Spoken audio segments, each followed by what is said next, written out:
All right, this is another DIY on how to remove the burnt popcorn smell out of a microwave, okay? Kids love to cook microwave popcorn and they like to burn it. Oh yeah. So here we go. We take half a cup of water into a microwave safe container. And half a cup of white vinegar.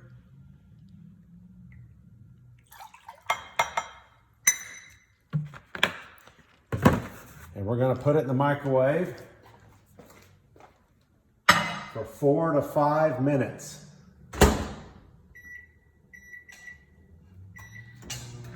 Okay, for 4 to 5 minutes, we're gonna let it run.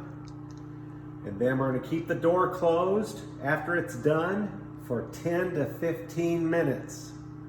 Then when that's done, we're gonna open up the door and leave it open for 2 to 4 hours to air out. And that should remove your burnt popcorn smell. Works for me. God bless.